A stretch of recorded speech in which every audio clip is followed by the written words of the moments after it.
En un 73% el alza de los precios se explica por el desbocado precio de la energía y también de los alimentos no elaborados. Y todo ello exacerbado por la guerra de Ucrania. Por la guerra de Ucrania y una sucesión de acontecimientos, la inflación a debate. El gobierno reconoce la enorme escalada de precios, pero lo achaca en 3/4 partes a la guerra de Ucrania y a esos acontecimientos extraordinarios que se han producido. La comparecencia en el Congreso del presidente estatal coincide con los datos del índice de precios al consumo que dejan claro algo que ya estábamos notando en nuestros bolsillos, que todo sube.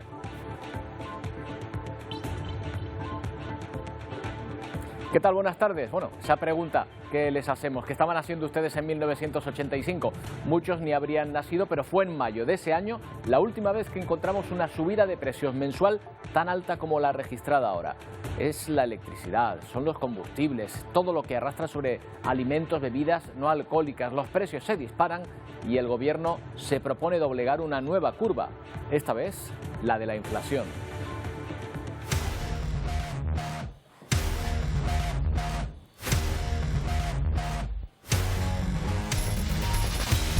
Un 9,8% han subido los precios en el último mes. No se registraba una subida así desde hace 37 años.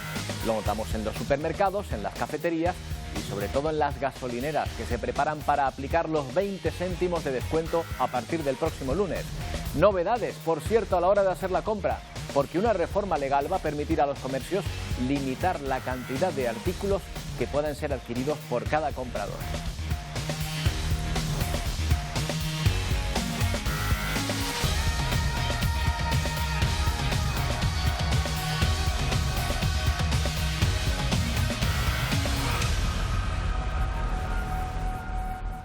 Esa limitación podría aplicarse estos días al aceite de girasol, que puede volverse escaso, ya lo saben, por culpa de la guerra de Ucrania.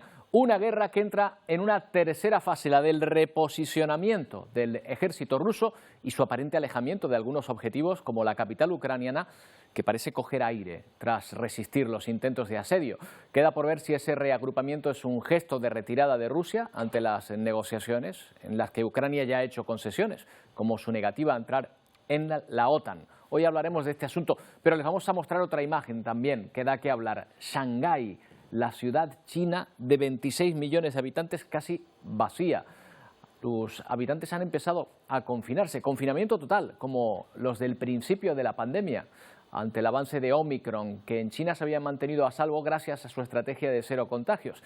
Pero la variante es tan contagiosa que el país asume que se extenderá, aunque trata de controlar incluso ese ritmo de contagio por sectores. Pero sería cerrar el círculo, ¿verdad? Que el país donde comenzaron los confinamientos y la pandemia sea también donde se cierre con ese confinamiento, que ojalá sea el último que veamos.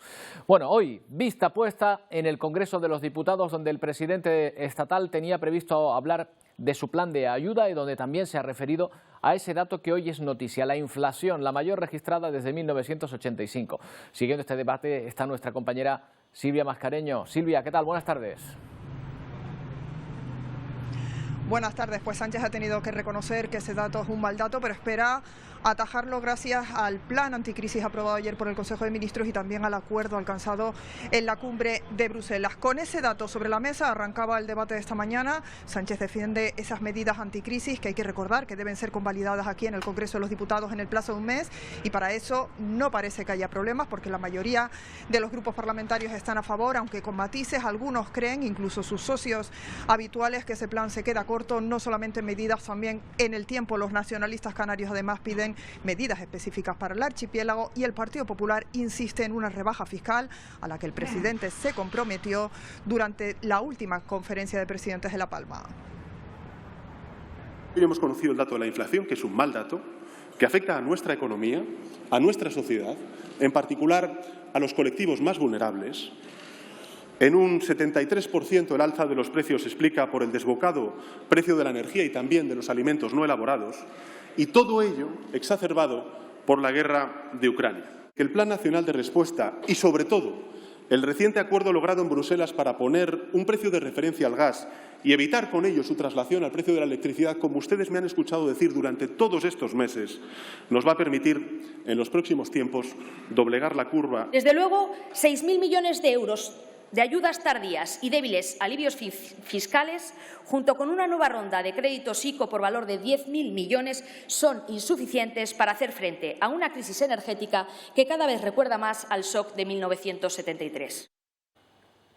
Hacía 37 años que no se registraba un IPC tan alto. Esta subida va ligada a un crecimiento de la inflación. ¿Dónde se sitúa? Pues ya en el 3,4%.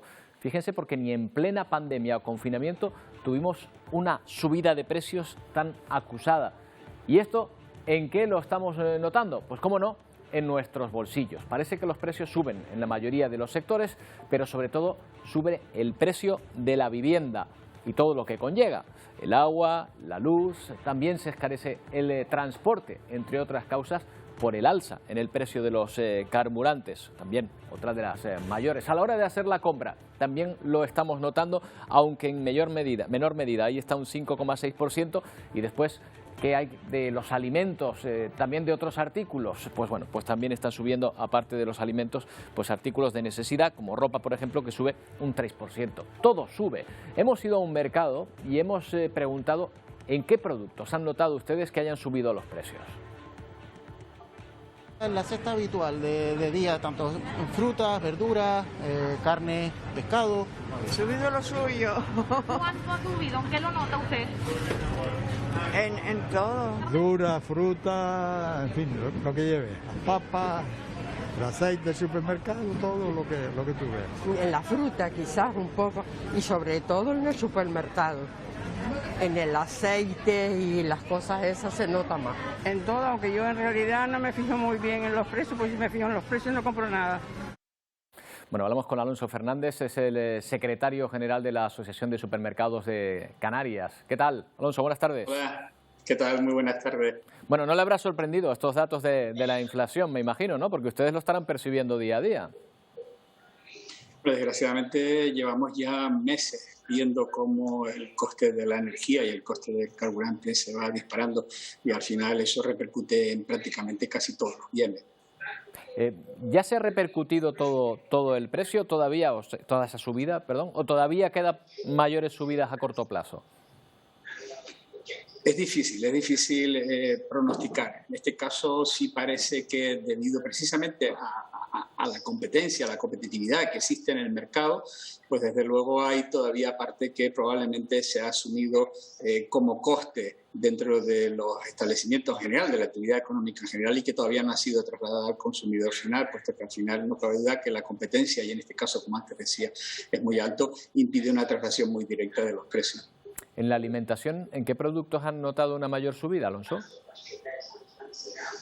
Realmente no notamos una gran subida específicamente o especialmente en algún artículo, porque al fin, lo que estamos hablando es que lo que hay no es un encarecimiento de productos directos, sino un encarecimiento de los costes de las materias, en este caso desde la luz, el coste energético que afecta a nuestros proveedores, como a nosotros, como a cualquier actividad industrial, y también del coste del combustible.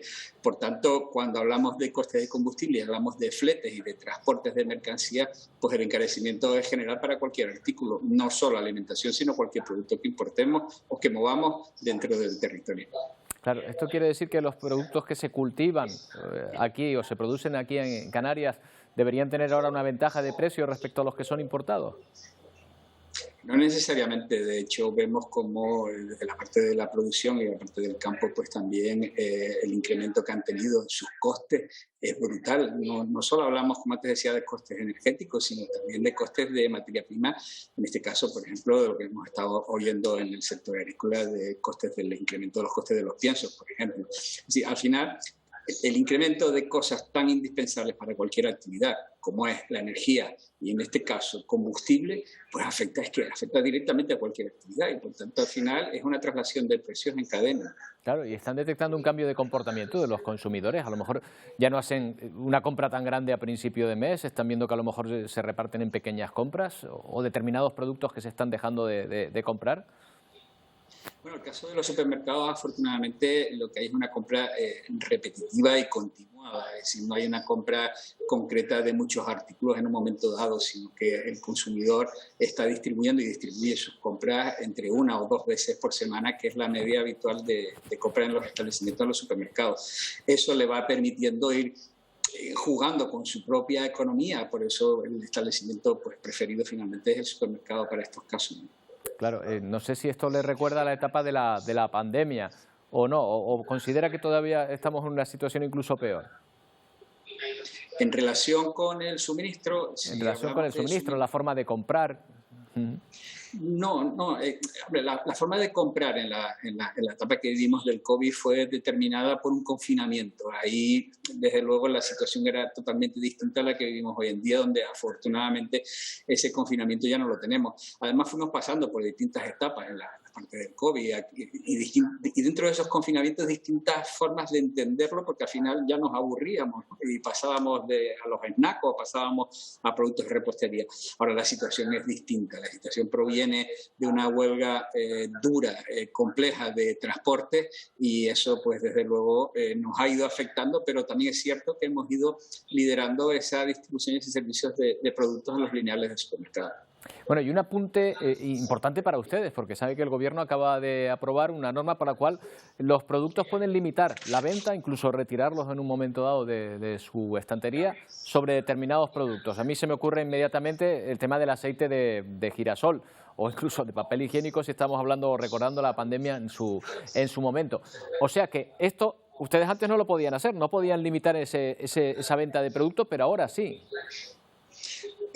Realmente estamos hablando de una ley que es la Ley de Comercio. Esta ley es una ley muy antigua, data del año 96 y estamos en el 2022, por lo tanto imagínense lo que puede haber caminado, y además el por qué dentro de esa ley se recogía esa prohibición de limitación, pues venía determinado por otros aspectos totalmente distintos, como eran aspectos promocionales, etc. En este caso estamos hablando de una situación de excepcionalidad y así viene recogido ahora en esta ley, en este Real Decreto Ley, 6 del 2022, en el que hace una modificación que sí que permite que en casos muy excepcionales, casos arreglados, lógicamente, no es que haya una retirada de producto, porque esto nunca se realiza en un establecimiento, sino lo que hay es una limitación de unidades de venta.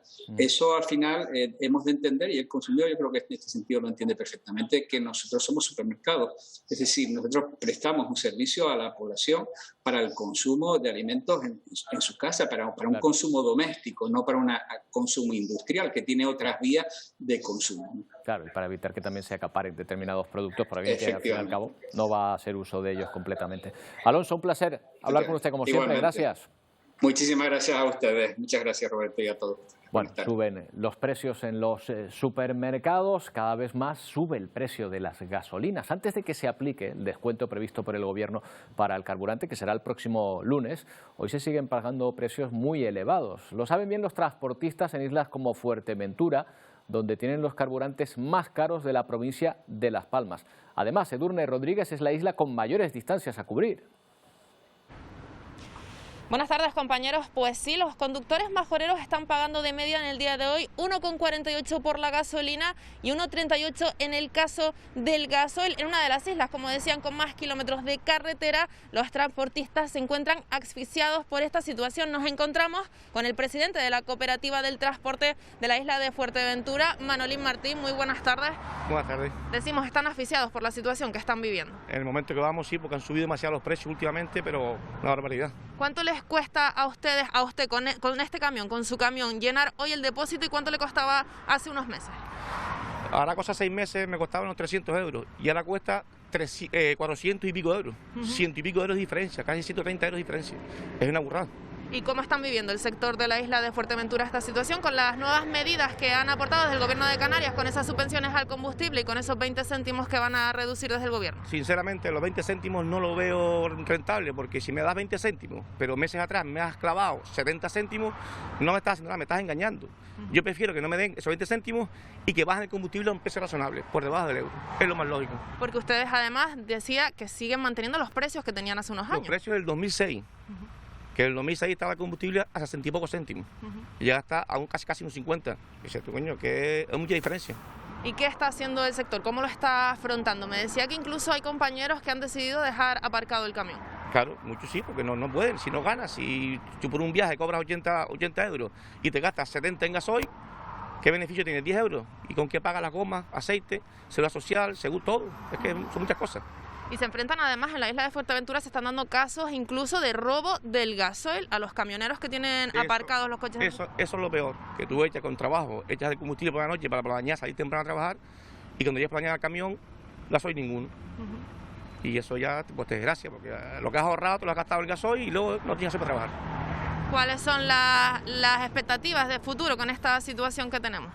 Yo lo veo, sinceramente lo veo muy crudo. Si esto sigue así, pues todo el mundo tendrá que parar porque es imposible mantener un camión con lo que cuesta el camión, mantenerlo a los precios que están. Luego mucha gente no te paga el viaje porque si no cobran ellos tampoco pueden pagar el viaje y esto de la que se ve feo. Los transportistas canarios de momento han decidido no unirse a esas movilizaciones, pero ¿creen que podrán mantener la situación? Me dice que no, que está muy complicado. Al fin y al cabo da igual que nos unamos o no nos unamos, porque aunque no paremos, vamos a parar obligados, porque que en Península están parados, si no entra mercancía canaria, los de aquí vamos a parar obligados por narices, porque si no hay mercancía que mover, estamos en las mismas, o sea que al fin y al cabo da igual que paremos aquí o no, porque si para Península, paramos aquí, no hay otra. Además que la isla de Fuerteventura, hablábamos al principio, decía yo que es una de las islas con más kilómetros de carretera, con lo cual ustedes tienen que hacer muchos kilómetros y gastar mucho gasoil. Gastamos más que otras islas, o sea, de un pueblo a otro hay más diferencia en otras islas y se gasta mucho combustible. Pues muchísimas gracias, Manolín, gracias por atendernos. Pues ya lo han escuchado, esta es la situación de los transportistas en la isla de Fuerteventura. Están llenando el depósito casi del doble de lo que hacían hace unos meses y dicen que la situación es insostenible. Ni tan siquiera esas medidas anunciadas por el gobierno creen que puedan paliar esta dura situación. 150 euros más caro que hace 6 meses llenar el tanque en Fuerteventura. Y todavía sería más caro en el Hierro, donde hemos encontrado estos días los precios más altos del combustible. Pero también va a subir hoy la luz de nuevo. Durante esta jornada será un 345% superior al precio marcado justo hace un año. Unos valores que asfixian a los usuarios, a la economía doméstica y a los empresarios, que en muchos casos no pueden hacer frente a las facturas ni siquiera continuar con la producción. El Gobierno anuncia también medidas para paliar estas subidas. Ante el constante incremento del precio de la electricidad, el Gobierno, dentro del Plan Nacional de Respuesta al Impacto Económico y Social de la Guerra, incluye medidas para reducir los beneficios extraordinarios de las compañías eléctricas. Además, ajustará la retribución de las renovables. El objetivo es reducir la factura eléctrica de los consumidores. A valorar si la rentabilidad asegurada se ha visto superada por los ingresos que han tenido, si por el contrario están por debajo de esa rentabilidad. Esto nos permite liberar 1.800 millones de euros que serán destinados directamente a reducir los cargos. Es decir, la parte fija de nuestra factura en una media de 6 euros al mes. En el mercado mayorista hoy la luz supera los 255 euros el megavatio hora. Precios desorbitados que asfixian a las familias y a las empresas. Estas recibirán ayudas del Estado, pero no podrán despedir a sus trabajadores. Será injustificado el despido cuando se produzca por causas que tienen que ver con el incremento de los precios de la energía. Y, obviamente, como van a recibir ayudas públicas, como ya hicimos, por cierto, nada nuevo, en la anterior gestión tendrán que devolver todas las ayudas públicas que han percibido. El Gobierno ultima ya los detalles de su plan que pretende enviar a Bruselas esta misma semana para intervenir el precio de la luz en el mercado mayorista. Bueno, y volvemos al Congreso, que acumula hoy temas de interés. Se ha hablado de economía, pero hoy era una jornada marcada también en la agenda del presidente para explicar la nueva política con Marruecos referida al Sáhara. Silvia Mascareño, ¿qué ha dicho? Sí, pues Sánchez, como decías, daba explicaciones hoy sobre ese giro en la política exterior respecto al Sáhara, un giro que según el presidente no es tal, lo califica como un paso más en la búsqueda de una solución a un conflicto que lleva décadas enquistados. Por cierto, que esa decisión la asume personalmente Pedro Sánchez y lo hace frente al resto del hemiciclo, porque en esta cuestión el gobierno se ha quedado solo. El resto de los partidos hablan de que el gobierno ha cedido al chantaje de Marruecos y de que ha traicionado al pueblo saharaui, pero Pedro Sánchez insiste en que el único objetivo de este cambio es buscar una solución al conflicto. ¿Qué consigue el gobierno abandonando a este pueblo? Pues es duro de decir, es dramático. Simplemente canjea principios por más control marroquí en La Valla, en Ceuta y Melilla. Pero cuando el hambre y la desesperación, repito, se encarame a las vallas de Ceuta y Melilla, el Gobierno podrá repartirse las porras y las pelotas de goma con la gendarmería marroquí. Este chantaje no es cualquier cosa. Es un chantaje que ejerce el Reino de Marruecos a través de los flujos migratorios y su control, como todos conocemos, con un desprecio absoluto, por cierto, de la vida de muchos de sus súbditos. La presión territorial sobre Ceuta y Melilla y sobre Canarias no se resolverá pagando. No es fiable el Reino de Marruecos en este tipo de cuestiones. Bueno, ¿y quién está en Marruecos estos días? Pues el secretario de Estado de Estados Unidos, que ha alabado en Rabat la iniciativa marroquí de autonomía para la excolonia española, o sea, que insiste en respaldar esta postura marroquí. Calificó la propuesta de seria, creíble y realista. Para Antony Blinken, de visita oficial en Marruecos, declarar la autonomía para el Sáhara Occidental puede ser la solución que satisfaga las aspiraciones de este pueblo. En la misma línea, el ministro marroquí de Exteriores, Nasser Bourita, ha expresado su deseo de que la posición del gobierno español respecto al conflicto saharaui no quede aislada y más países europeos sigan su ejemplo y sumen su apoyo al plan de Marruecos para la excolonia española. Por otra parte, Blinken añadió que Washington apoya los esfuerzos del enviado personal del secretario general de Naciones Unidas, Staffan de Mistura, en la conducción del proceso político para el Sáhara Occidental bajo los auspicios de la ONU. Cabe destacar que su visita se produce a 2 días de la del ministro de Asuntos Exteriores español, José Manuel Álvarez, tras este nuevo capítulo en las relaciones diplomáticas entre España y el país alauita. ¿Cuáles son las respuestas que tenemos que adaptar a la realidad? Bueno, pues justo ahora mismo en el Congreso de los Diputados está hablando el presidente del Gobierno, Pedro Sánchez, sobre este asunto, sobre Marruecos y el cambio de posición de su Gobierno. Parece que está contestando al portavoz de Unidas Podemos, Pablo Echenique. Vamos a escuchar esa línea de argumentación ahora. Hasta finales del año 2022 estamos hablando de un esfuerzo fiscal de 12.000 millones de euros, para que nos hagamos una idea. Solamente estas medidas que vamos a poner en marcha hasta el 30 de junio nos... Bueno, pues ha vuelto sobre las medidas, en este caso las medidas fiscales para paliar la situación de inflación en la que nos encontramos, pero estaba hablando justo en este instante sobre Marruecos, contestando sobre Marruecos. Y 3 meses después de la erupción, 3 meses después del final de la erupción, los científicos siguen vigilando el volcán de Cumbre Vieja, la actividad sísmica, la emisión de gases. Mónica Gómez centran en estos momentos su trabajo. Sigue la vigilancia en este volcán de Cumbre Vieja y todos los fenómenos que se siguen produciendo en ese proceso posteruptivo, por ejemplo, la medición de gases. Hoy nos acompaña David Calvo, que ayer pasó una jornada en La Bombilla, en Puerto Naos, analizando cómo está esa situación. David, cuéntanos qué te encontraste. Bueno, pues el paisaje que nos estamos encontrando últimamente, ¿no? Gran cantidad de gases en muchos puntos, una situación complicada desde el punto de vista de la gestión para el regreso de los habitantes de esa zona, que de momento no se puede producir porque los niveles de gases son muy elevados. Situación crítica en algunos puntos. Nos decías también que, por ejemplo, esa curiosidad, ¿no?, que cómo se mete ese gas dentro de los edificios en el barrio de Puerto Naos. Sí, hay zonas, garajes, plantas bajas en los que el nivel de dióxido de carbono es incompatible con la vida. Realmente entrar sin equipo es buscarte un problema muy serio, y eso es debido a que el gas es capaz de permearse por cualquier zona, por cualquier pequeña grieta en los cimientos del edificio, y va entrando, y si no se ventila se va acumulando, va desplazando el oxígeno y acabas en una atmósfera totalmente tóxica. ¿Y han notado ustedes alguna disminución desde hace 3 meses que se dio por finalizada esa erupción? Ahora, ¿hay alguna tregua o seguimos sin encontrar luz al final del túnel?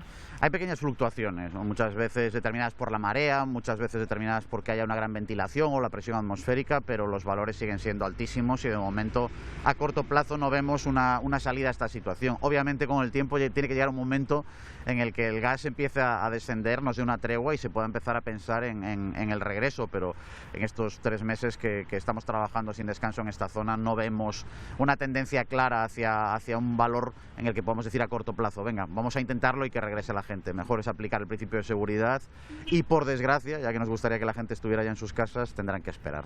Bueno, ¿y se puede comparar con otros episodios de otros volcanes que nos hagan ver alguna fecha probable de cuándo puede prolongarse esta desgasificación?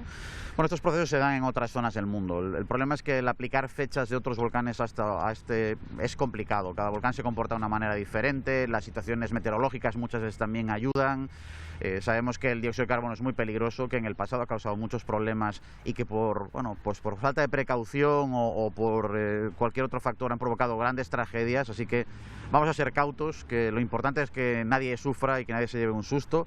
Y si hay que esperar un poquito más, pues tendremos que esperar un poco más. Bueno, y para terminar vamos a lanzar un mensaje de calma a los palmeros, porque claro, hace unos días teníamos un enjambre sísmico en la calle, ya se oía el rumor, el temor a que se pudiera estar reactivando. No es así. No, no es así. Poco a poco tendrán que entender también que no todos los terremotos son iguales. Las señales sísmicas son muy distintas. Hay algunos que son de fractura, como fueron los previos a la erupción, y estos son por movimiento de fluidos. Son los que llamamos eventos de largo periodo, que se provocan pues porque dentro de ese reservorio magmático el magma se acomoda o se libera gas o se mueven fluidos como puede ser el propio agua. Entonces, bueno, estamos viendo esas señales, son muy claras, las tenemos muy fichadas, las conocemos muy bien, incluso las vemos en el Teide en ocasiones. No hay fractura, no hay intrusión de magma, simplemente hay una reacomodación y una liberación de gases.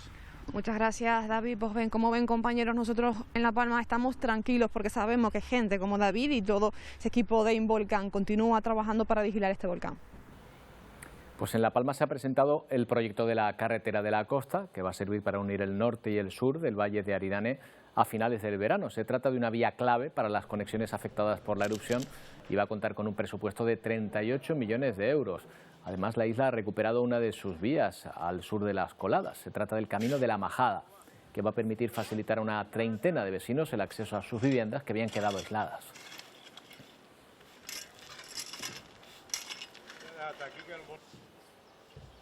Bueno, y atentos porque hemos llegado a la final de un concurso. Esa foto desde el espacio, con la erupción de Cumbre Vieja como protagonista de la que hablamos la semana pasada, ya está en la final del concurso de la NASA. Antonio Cárdenes. ¿Qué tal, Roberto? Sí, así confetis, voladores. Efectivamente, el concurso que empezó el 1 de marzo con 32 fotos representando a los 4 elementos de la naturaleza, ¿no? Tierra, fuego, mar y aire, 8 por cada uno de esos elementos. Pues esta foto que vamos a ver enseguida, esta es la maravilla de foto desde el espacio, tomada, como vemos, desde el noreste, noreste de La Palma, con esa nube eruptiva dirigiéndose hacia el suroeste, como tantas veces lo vimos con los vientos alisios en aquella época. Bueno, pues esta foto representando al fuego, lógicamente, bueno, el fuego de volcán, aunque también tenemos mar, agua y aire. Bueno, representando al fuego, está entre las dos finalistas. ¿Quieres, Roberto, saber cuál es la otra finalista? Claro, claro. Te enseño, aquí la tenemos enseguida. Es una foto tomada también desde el espacio en el desierto del Kalahari. Bueno, no está mal, pero es mucho más bonita la nuestra. Exacto, mira, vamos a ver la comparativa de las dos. Lo más vamos a comparar. Significativo, bueno, es representando a Tierra, lo más significativo es esas dunas de color naranja que son relativamente jóvenes porque solo tienen millones de años y por eso son naranjas. Nada, ahí no se ve ni fuego ni nada. Exacto. Mira, lo que sí se ve, curiosidad, es este lugar de una estación fotovoltaica, ¿no? Ahí hay miles de espejos que se ve desde el espacio donde reciben luz. Eso afea para la foto, reciclar. venga, Exacto, esta, a la que hay que votar. Elementos que la afean. Bueno, entonces esta foto y aquella tenemos todavía para votar hasta el día 5 de marzo. En la página de la NASA, hasta el 5 de marzo podemos votar por una o por otra. Yo he votado hasta mañana, me reservo, voté por La Palma y es muy fácil hacerlo, con un clic se vota, así que tenemos tiempo para conseguir que La Palma, que esa foto sea la más impresionante, la ganadora de este concurso. A ver si es verdad. Y Antonio, en las Azores continuamos atentos a esos movimientos sísmicos, esos microsismos que hace que los científicos piensan que en cualquier momento puede producirse una erupción, como ocurrió en La Palma hace unos meses. Sí, y tenemos algunas novedades porque anoche se registró el terremoto de mayor magnitud de toda esta serie. Sabes que desde el 19 de marzo ya se han registrado como unos 20.000 temblores, muchos de ellos de muy baja magnitud, 200 sentidos por la población, pero anoche se registró uno de 4.0. ¿Esto qué quiere decir? Pues como veíamos en La Palma, no es que quiera decir nada, no es que porque haya ese terremoto vayamos a ver ya la erupción, pero sí que se están detectando pues esos terremotos. Más de 20.000, 200 sentidos por la población. Han estudiado los gases, de momento no se ha encontrado ninguna anomalía en los gases, y lo que sí tienen ya es al menos esa sensación de que algo puede pasar ahí debajo de la tierra en la isla de San Jorge. La alerta en la isla de San Jorge continúa y el nivel ya se sitúa en 4, que es la máxima alerta antes de que haya una erupción. Afirma el jefe de Protección Civil, Eduardo Faria, que la población no puede relajarse y debe mantener las medidas de autoprotección. También se preparan en los centros de salud. estão motivados, estão preparados para agir em caso de necessidade. Todos están preparados para actuar en caso de necesidad, asegura el jefe de las unidades de salud, Francisco Fonseca. Esta semana se han suspendido las clases en la capital, en Belas, y las personas mayores con problemas de movilidad ya han sido trasladadas a otras zonas de San Jorge, una isla que tiene una longitud de menos de 60 kilómetros. Y estos son los datos. Desde el pasado 19 de marzo se han registrado más de 20.000 temblores, de los que unos 200 han sido sentidos por la población. Se ha constatado deformación del terreno en la zona de los temblores y por el momento no hay anomalías en las emisiones de gases ni tampoco en la temperatura del suelo. Desde Involcán cifran en unos 20 millones de metros cúbicos ese magma que podría estar circulando bajo la isla de San Jorge, pero como ocurría en La Palma a principios de septiembre, no es posible todavía saber si veremos la lava en la superficie. Eso podría acabar en nada, en una intrusión magmática en profundidad que se quedaría allí parándose y enfriándose a lo largo de los próximos años, o podría terminar en una erupción volcánica. Mientras en San Jorge continúan los estudios y también crece la incertidumbre.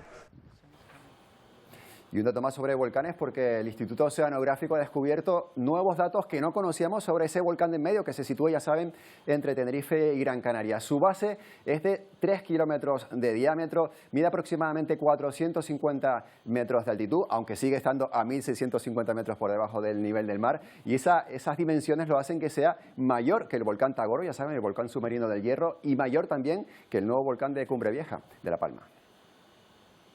Es bastante más grande que el Tagoro, incluso que el volcán de Cumbre Vieja, este último que ha habido.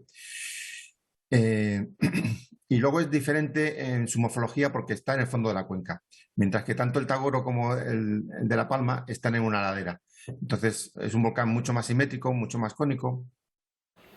Ahí lo tenemos también, Roberto, el volcán de en medio, ahí entre Tenerife y Gran Canaria. El nombre le viene que ni pintado. Exacto. Desde luego. Venga, una pausa para la publicidad. Gracias, Antonio. Volvemos enseguida. Aún tenemos muchas cosas que contar.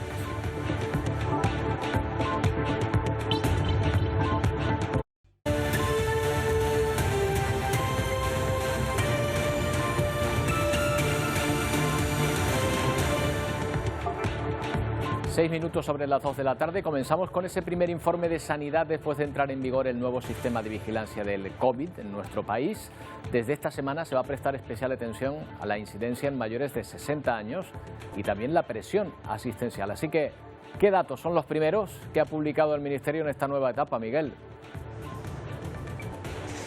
Sí, tras el pasado viernes no publicaba ningún informe el Ministerio de Sanidad y ayer martes el Ministerio de Sanidad publicaba este primer informe con el sistema de vigilancia puesto en vigor desde el lunes de esta misma semana. En este primer informe del Ministerio de Sanidad ha notificado algo más de 56.600 infecciones, 129 fallecidos y la presión hospitalaria sigue bajando muy lentamente, un 0,1% desde el último informe. Las unidades de críticos se encuentran en un 5,4% y las camas hospitalarias en un 3,5%.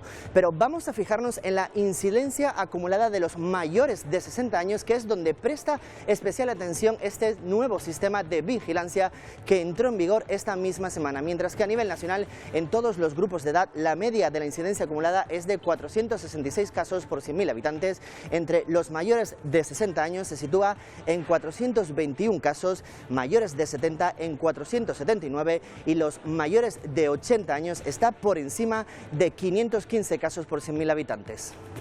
Una incidencia que podría seguir aumentando en las próximas semanas después de haber eliminado buena parte de las restricciones. Además, los expertos aseguran que hay que tener especial atención con las nuevas variantes que podrían aparecer. La subvariante Omicron en nuestro país ya supera a la original, Miguel. Sí, es la denominada subvariante Omicron BA.2. Es una variante que se ha ido extendiendo en nuestro país y, por ejemplo, en Canarias ya representa el 86,5% de los casos detectados. Según los expertos, afecta principalmente a las vías respiratorias y podría estar detrás del aumento de las infecciones en las últimas semanas, sobre todo en el archipiélago, que contamos con la incidencia a 14 días más alta de todo el territorio nacional, superando los 870 casos por 100.000 habitantes. Pero Salud Pública asegura que esta nueva subvariante no está provocando un aumento de la presión hospitalaria dentro de nuestro país, tampoco en Canarias, y tampoco ha producido un aumento de la presión hospitalaria en muchos países del continente europeo. Pero realmente no tiene ninguna repercusión ni epidemiológica ni clínica, ¿no? Tiene cierto grado de mayor de contagiosidad, pero no en los países donde ya es mayoritaria y viene de atrás ya siendo pues la dominante, no se ha visto una mayor incidencia de impacto en el sistema sanitario. Bueno, esto en España, pero fuera de nuestras fronteras, Europa y Asia son las regiones donde sigue produciéndose el impacto de la pandemia. La OMS acaba de actualizar los datos de la última semana, Miguel. Sí, este organismo internacional asegura que en esta última semana, del 21 al 27 de marzo, los contagios cayeron un 14% a nivel mundial, se detectaron algo más de 10 millones de infecciones en todo el mundo y en concreto Europa bajaron un 4%. Países como Alemania, Francia o Italia en Europa son los países que más contagios reportan en esta última semana, y Vietnam y Corea del Sur son los países que reportan más contagios en el continente asiático. Este organismo internacional asegura que ya el 99,7% de los casos globales pertenecen a la variante Omicron, pero este organismo internacional también asegura que estos casos no son totalmente representativos, porque muchos países han cambiado su estrategia de contabilizar estos contagios y pide especial atención a la aparición de nuevas variantes en las próximas semanas, mientras otros países como China vive uno de los peores brotes que vive en los últimos meses. A este hospital improvisado comienzan a trasladar a los pacientes con COVID en Shanghái. La ciudad china no frena el aumento de contagios y reporta 6.656 en un solo día. Tercer día de confinamiento para 26 millones de personas. El río de Huangpu divide la ciudad en dos. El este está confinado desde el 26 de marzo y el oeste comenzará su encierro el 1 de abril. Un sistema para realizar cribados escalonados. En el resto de China, 1.565 contagios transmitidos localmente. 790 personas están ingresadas, de ellos 3 personas en las unidades de críticos. Y ante el repunte de contagios, Estados Unidos autoriza la 4ª dosis de la vacuna contra la COVID-19 a mayores de 50 años. Los expertos aseguran que la protección de las vacunas baja ante Omicron. Los inmunizados con Pfizer y Moderna recibirán un nuevo pinchazo a los 4 meses. Precisamente los vacunados podrán volver a viajar a Singapur. El país abre sus fronteras y elimina las cuarentenas a todos los viajeros inmunizados. Ante el aumento del turismo, el sector turístico aumenta su plantilla para retomar el ritmo después de 2 años de pandemia. Vamos a Ucrania. Mientras Rusia sigue bombardeando objetivos en este país, se retomaban ayer en Estambul las negociaciones entre ambos países para tratar de alcanzar un acuerdo de paz. Tras ese encuentro, buenas intenciones, tímidos avances, pero mucho escepticismo ante las promesas de Rusia. Termina un nuevo encuentro entre Rusia y Ucrania. Tras él comparece el viceministro de Defensa ruso. Принято решение кардинально в разы сократить военную активность на Киевском и Черниговском направлениях. Исходим от того, что в Киеве будут приняты соответствующие основные решения и должны быть созданы условия для дальнейшей нормальной работы. Sin embargo, ni una palabra de las partes este y sur de Ucrania, donde las fuerzas rusas también están realizando importantes ofensivas. Eso sí, pide a Ucrania que cumpla el Tratado de Ginebra y deje de torturar, según asegura, a los prisioneros de guerra rusos. El presidente de Ucrania califica de positivo el anuncio de la delegación rusa, pero advierte: Звісно, ми бачимо усі ризики, звісно, ми не бачимо підстав для довіри словам, що звучать від тих чи інших представників держави, яка продовжує воювати заради нашого знищення. Українці не наївні люди. Ucrania ofrece a Rusia en esa reunión su renuncia a la OTAN a cambio de obtener garantías de seguridad en su territorio ofrecidas por terceros países. El gobierno de Kiev habla también de negociar la situación de Crimea y el estatus de la región de Donbass, pero todo ello en una reunión entre Zelensky y Putin que parece ahora más cercana. Escepticismo también en el Pentágono ante la hipotética reducción de operaciones anunciada por Moscú. We believe that this is a repositioning, not a real withdrawal. And that we all should be prepared to watch for a major offensive against other areas of Ukraine. algo en lo que coincide el secretario de Estado de Estados Unidos, Antony Blinken, asegura que no hay señales de que Rusia se tome en serio los esfuerzos de paz en Ucrania. Y queremos centrarnos en la parte diplomática, en las negociaciones que se están llevando a cabo para encontrar una salida a la guerra, y lo hacemos con alguien de la experiencia en estas lides, de José Manuel García Margallo, eurodiputado y exministro de Asuntos Exteriores. ¿Qué tal, señor Margallo? Buenas tardes. Hola, buenas tardes. Bueno, no sé si usted estará de acuerdo en que se ven tímidos avances, no sé si serán más o menos significativos, pero son los primeros que se observan. ¿Cree usted que ambas partes tienen ya ganas por terminar este conflicto, o es Ucrania todavía la que más prisa puede tener porque se acabe? Vamos a ver, yo lo que creo es que hay que llegar a unas negociaciones que lleven a un alto el fuego y que cesen las matanzas cuanto antes. Dicho eso, creo que el resultado de estas negociaciones van a ser un desastre para el orden liberal internacional. Me explico. En la ley internacional, la Carta de Naciones Unidas, el Acta de Helsinki, dice que la integridad territorial de los países signatarios, y Rusia y Ucrania lo son sagradas. Dice también que no se pueden modificar las fronteras por métodos violentos. Rusia, además de incumplir la ley internacional, ha incumplido los compromisos que había contraído bilateralmente con Ucrania. En concreto, en el Memorándum de Budapest de 1994, se compromete a garantizar, Rusia, insisto, la integridad territorial de Ucrania a cambio de que Ucrania renunciase a su arsenal nuclear. Segundo, el conjunto de obligaciones, de normas que Putin ha ignorado. El tercero es todavía más sangrante. Es decir, se han cometido auténticos crímenes de guerra en Ucrania por parte del ejército ruso. Por eso el fiscal de la Corte Penal Internacional, Karim Khan, ha abierto una investigación. El que se negocie con Putin, y sobre todo que Putin se salga con la suya, y se va a salir. Ucrania va a tener que aceptar, si quiere que cese la invasión y la ocupación rusa, el que no tiene derecho, competencia, facultad para adherirse a la alianza internacional que quiera, en este caso a la Alianza Atlántica. Y lo que es más grave es que va a renunciar a 3 de las oblasts, de las regiones, de las 25 que componían Ucrania. Va a tener que aceptar la anexión de Crimea y va a tener que aceptar la independencia de las llamadas repúblicas populares de Lugansk y Donetsk.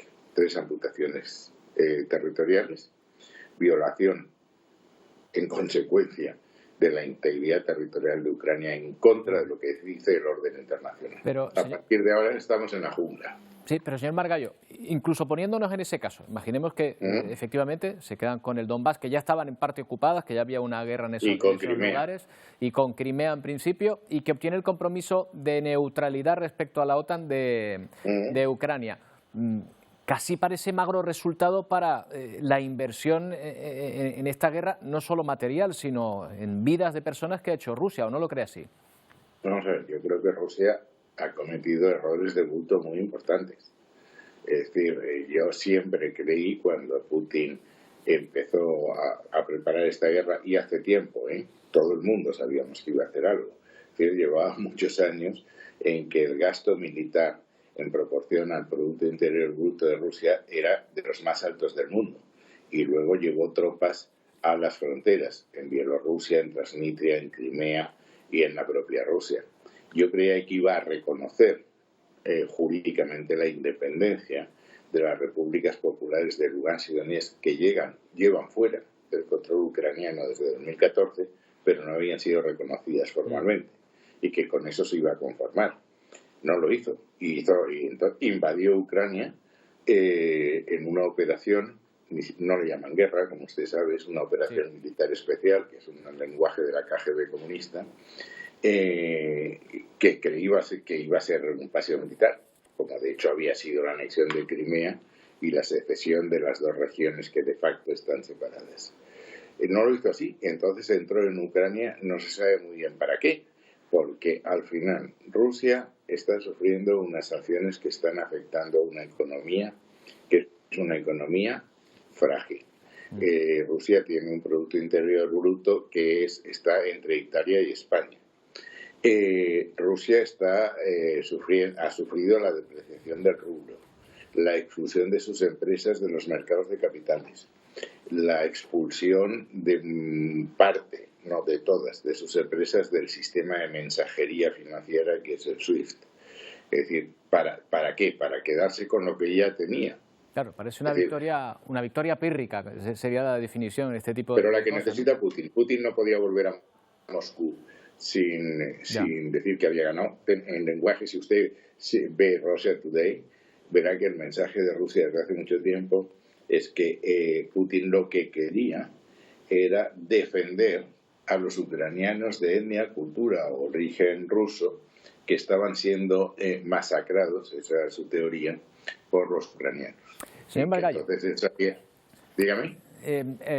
Hago ahora apelación a su experiencia, porque vemos esta mesa en la cual se están sentando personas a hablar, pero sabiendo que hay compañeros que se están matando en el frente, y pese a eso tienen que mantener una cierta cordialidad, me imagino. Usted habrá tenido negociaciones en las que se ha tenido que tragar sapos también, me imagino, precisamente porque la diplomacia impere.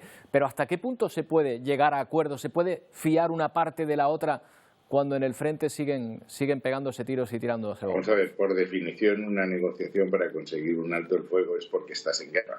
Si no, no habría una negociación de alto el fuego. O sea, que esto, por definición, es así, que te tienes que tragar sapos y culebras, no hay para la menor duda. La primera negociación que yo tuve fue con Argentina por la expropiación de Repsol sin pagar un peso o un euro a cambio, lo cual no es un principio agradable, ¿no? Por eso, que a pesar de todo, se tienen que llevar a cabo esa labor que no es difícil. Y por último, señor Margallo... Para eso están los diplomáticos, ¿sí? Hay una expresión también, se llama soft power, el poder blando, que probablemente Rusia haya perdido totalmente, es decir, su prestigio internacional. En cambio, Ucrania lo ha ganado a expuertas. O esa es la impresión que tenemos. ¿Usted cree que en la posguerra eso puede tener también una importancia capital para el desarrollo de ambos países? Vamos a empezar, a ver, yo le voy a hacer una matización, porque los europeos nos miramos tanto el ombligo que creemos que somos los únicos habitantes del planeta. Es decir, ha perdido su reputación en Occidente y en los países que apoyan a Occidente. Pero las acciones de Rusia no han sido apoyadas por más de la mitad de la población de la humanidad. Piense usted que Rusia, India, China, Pakistán, muchos países de Latinoamérica, de África, etcétera, se han posicionado con Rusia. Por tanto, ahí no ha perdido nada. Segundo, sus adversarios cercanos, y supongo que les estarán temblando las carnes en estos momentos, ha visto que Putin puede invadir un país y salirse de rositas. Y por tanto no estarán nada tranquilos. Y sus socios, porque ellos tienen también su chiringuito propio, nosotros tenemos la OTAN, pero ellos tienen la Organización del Tratado de Seguridad Común, donde están países como Kazajistán, de Armenia, etcétera. Estos han visto que es el primo zumosol, es decir, que cuando se ponen serios ganan. Entonces, digamos que aquí ha habido un empate. Es verdad que han logrado cosas prodigiosas, que Alemania cambiase su doctrina tradicional de no exportar armas o de reducir el gasto militar, lo ha subido. Y también otra cosa que no es menos prodigiosa, que es que Suiza, que era neutral desde Guillermo Tell, ha tomado partido por Occidente. Pero insisto, hay una parte de la humanidad que no somos ni usted ni yo, que piensa en otra cosa.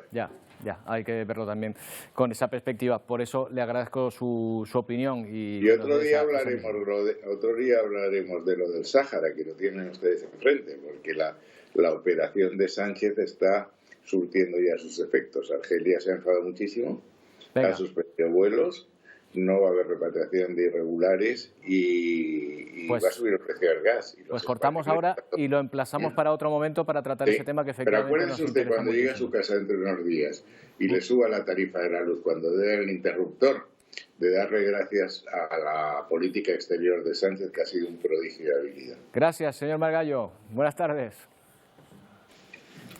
Bueno, Ya hemos visto los avances diplomáticos que se están tratando, bueno, con todos los matices, de llevar a cabo, pero la guerra continúa, a pesar de que Moscú anunció ayer una reducción de las operaciones en Kiev para facilitar un acuerdo. Lo cierto es que las tropas rusas siguen desplegadas en torno a la capital.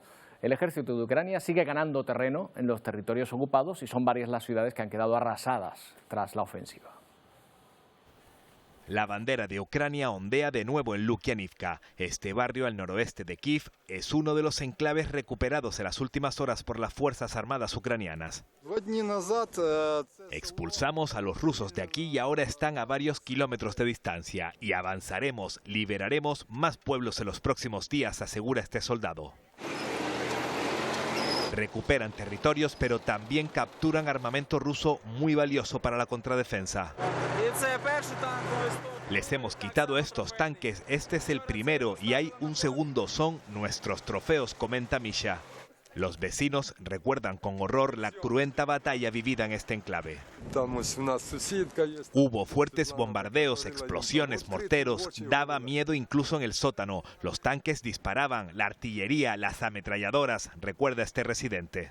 Soldados ucranianos inspeccionan este otro enclave recuperado. Los tanques inutilizados todavía obstaculizan las carreteras. Muchos edificios se han visto afectados por las explosiones. Devastación también en Irpin, otra ciudad liberada de las fuerzas rusas. Al otro lado de este icónico puente se ve por primera vez la magnitud de los ataques de las tropas de Putin. Bombardeos que han dejado destrucción y desolación en este punto a solo 8 kilómetros de Kiev. En sus calles yacen todavía muchos cadáveres aún sin retirar. Una imagen dantesca que se repite en las afueras de Kharkov, donde Ucrania ha logrado también ganar terreno en las últimas horas. Esta persona recibió un disparo en la sien, le dispararon por nada, no tenía conexiones con el ejército, pero por alguna razón a los ocupantes rusos no les agradaba, relata este militar ucraniano. Aquí también se ha logrado rescatar numeroso material bélico del enemigo. Mientras en este hospital de Zaporilla se atiende a los soldados ucranianos heridos en combate. Esta doctora muestra los fragmentos de metralla que se les extraen, también visibles en las radiografías. Trabajamos con un equipo quirúrgico avanzado, estabilizamos, realizamos operaciones quirúrgicas y luego distribuimos a los pacientes a instituciones civiles, asegura el comandante de este hospital militar. Asistencia médica para los que se juegan la vida por su país, para los considerados héroes de Ucrania. Ahora un repaso a la previsión meteorológica con lluvias, pero mucho más lejos que aquí, en el este de Australia. Están dándoles bastantes problemas, sí, además, ya son reincidentes, Roberto, lo hemos visto durante toda esta temporada de lluvias ahí en el hemisferio sur. En Australia, bueno, pues volvemos a ver imágenes como esta que estamos viendo, con inundaciones, incluso 10 metros de altura han cogido esa agua. Estamos hablando del este de Australia, de ese estado de Nueva Gales del Sur, donde han caído en unos puntos hasta 400 litros por metro cuadrado. Y te doy un dato de Sydney, la capital de esa zona, no es la capital de Australia, la capital de esa zona, de ese estado de Nueva Gales del Sur, en donde en el mes de marzo ya están batiendo todos los registros porque han llovido más de 537 litros por metro cuadrado. Eso es Australia, fíjate las condiciones en las que están. Y todavía ha vuelto a ocurrir esto que estamos viendo, estas inundaciones, que ya habíamos hablado de esto también la semana pasada. Y en el resto de España pues nos encontramos la lluvia combinada con la calima, y claro, nos dejan imágenes así. Y lo que pasa es esto en Sierra Nevada.